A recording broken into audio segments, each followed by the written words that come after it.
Hai, Assalamualaikum guys. So welcome back to this channel. Okay, so hari ni Faiz akan share dengan korang. Okay, pada yang baru subscribe ataupun baru view YouTube channel ni, kat sini Faiz nak perkenalkan diri. Okay, my name is Faiz lah, Faiz Rahmat. Okay, sama nama dengan YouTube channel ni. Jadi untuk hari ni Faiz akan ceritakan satu cerita seram ataupun perkongsian daripada blog-blog cerita seram yang Faiz akan share dengan korang. Faiz akan react juga dan baca untuk korang semua. Mungkin ada yang dah pun baca dekat blog-blog ke kan. Jadi untuk hari ni adalah topik tentang perangkap di ataupun dekat Wat Lama.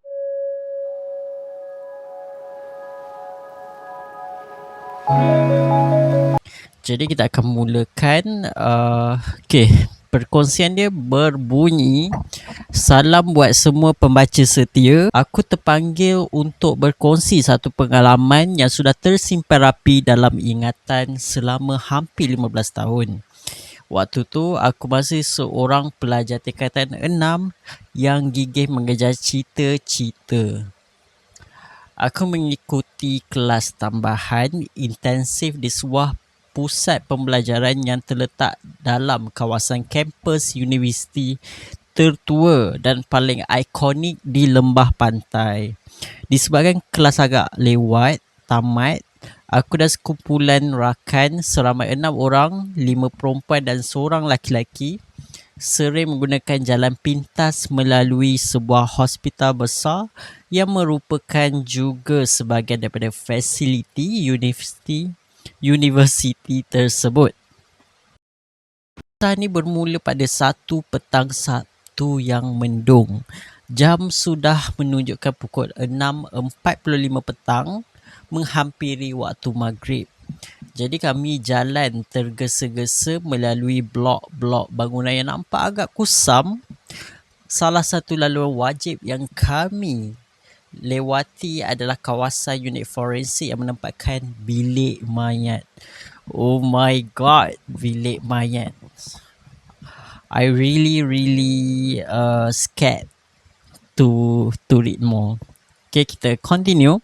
Setiap kali melintasi pintu besi yang berat itu, satu hembusan angin yang luar biasa dinginnya akan menerpa wajah kami. Walaupun cuaca di luar terasa bahang. Maknanya ada satu angin tu dia rasa macam lain macam lah angin ni kan. Walaupun kat luar tu rasa bahang, tapi ada satu angin ni macam tiba-tiba datang menerpa. Macam tiba lalu kan. So kita pun jadi macam rasa different vibe lah. And then tiba-tiba salah seorang rakan aku, Farah, terhenti langkahnya. Dia menghidu udara sedalam-dalamnya dan berkata, korang bau tak? Wangi gila bau melur dekat sini. Kami yang lain terus terdiam, masing-masing memandang satu sama lain dengan wajah yang gelisah. Farah, mulut tu jangan celupar sangat boleh tak? Dah nak maghrib ni. Kawan ni tegur. Taufik tegur. Salah satu kawan lelaki dalam kumpulan kami yang biasanya pendiam tapi kali ni nampak tegas. Dia bila orang yang pendiam ni tiba-tiba dia berbunyi, so macam lain macam tu lah. Kami mempercepatkan langkah menuju lift utama blok rawatan untuk turun ke tingkat bawah G. Kami menaiki lift B dari tingkat 3. Keadaan hospital waktu tu masih nampak sibuk dengan pelawat yang baru pulang, baru nak balik.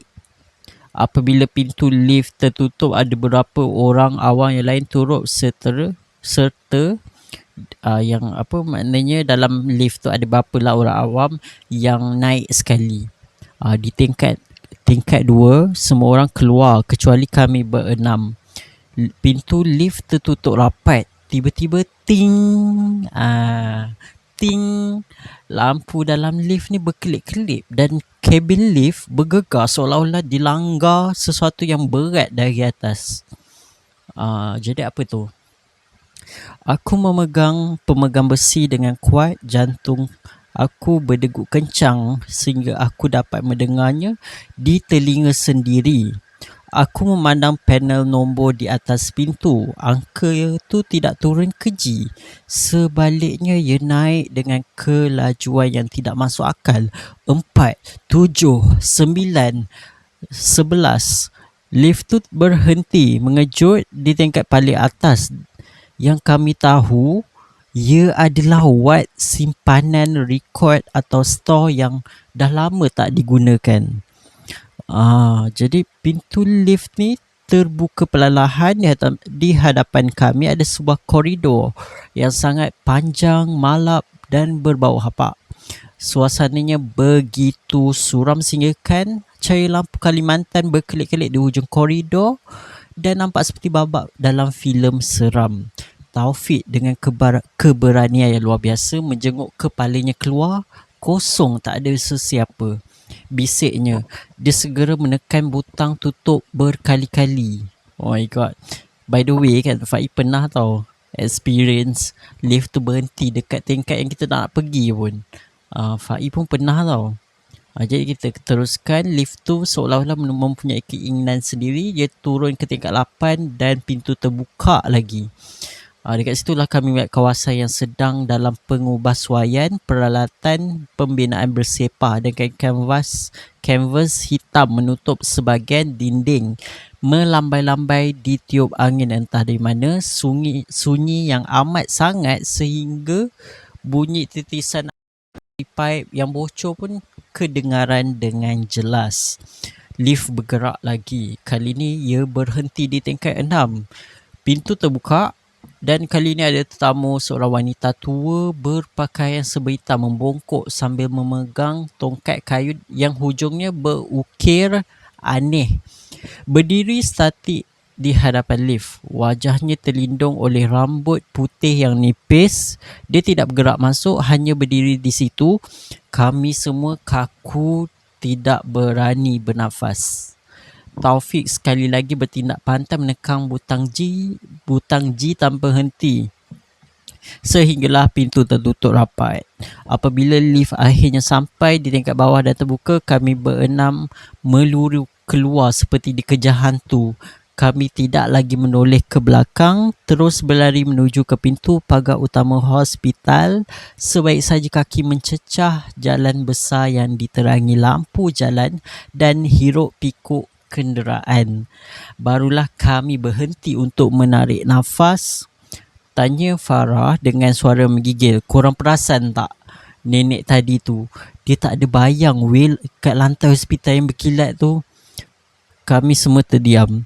Aku sendiri perasan bahawa sepanjang lift tu berhenti di tingkat-tingkat yang sunyi tadi, suhu di dalam lift menjadi sangat sejuk sehingga wap nafas kami kelihatan. Sedangkan sebelum tu keadaan biasa je.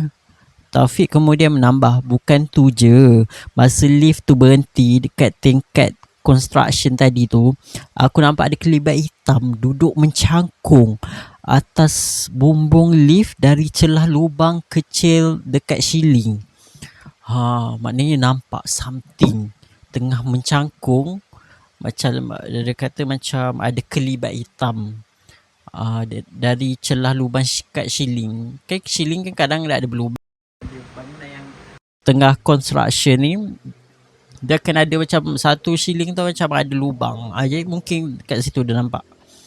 Jadi kami pulang ke rumah masing-masing dengan 1001 tanda tanya. Mengapa lift tu membawa kami melawat tingkat-tingkat yang tak sepatutnya? Adakah ia kerana teguran Farah tentang bau wangi tadi? Korang perasan tak? Farah tu ada tegur bau, satu bau wangi yang asing.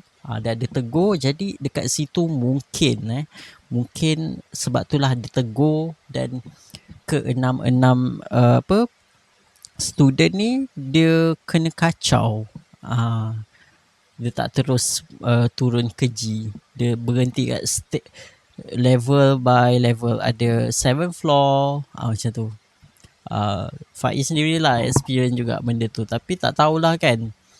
Kita tak tahu sebab adakah benda-benda yang bukan berjasad ni, satu entiti ni dia boleh tekan button tu ataupun by the system, kita tak tahu kan. Jadi adakah kerana teguran tambah wangi tadi, sejak hari itu kami tidak lagi menggunakan jalan shortcut melalui hospital tersebut pada waktu senja. Walaupun sudah 15 tahun berlalu, kenangan di dalam kabin lift yang seolah-olah dikawal kuasa gaib tu tetap menjadi igawan yang paling nyata dalam hidup. Hospital tu mungkin tersohor dengan rawatannya, tapi bagi kami ia tersimpan dimensi lain yang tidak seharusnya diterokai oleh manusia. Jadi cerita berakhir dekat sini. Okey, jadi apa kesimpulan yang Faiz boleh? Okay, first macam Faiz sendiri, I really penakut. Okay, penakut, dan Faiz sendiri memang tak berani lah macam nak check betul-betul kan. Tapi Faiz ni ada rasa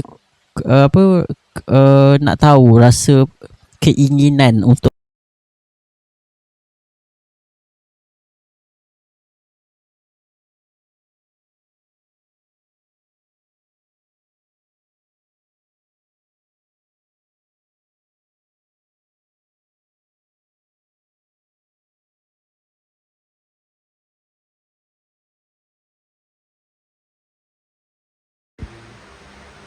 hilarious.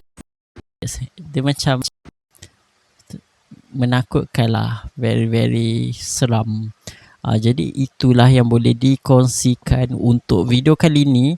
Alright, so jangan lupa untuk subscribe, ataupun mungkin korang ada cerita-cerita yang menarik untuk dikongsikan, jadi korang boleh email ataupun DM.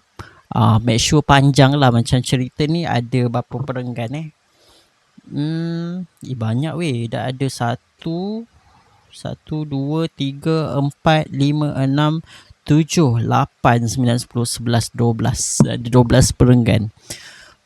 Jadi korang boleh type lah berjela-jela. Tapi tak apa, kalau korang ada 2-3 perenggan, mungkin Faiz akan campur-campur dengan cerita pengalaman orang lain jugalah. Jadi kat sini, ini video pertama lah untuk kali ni.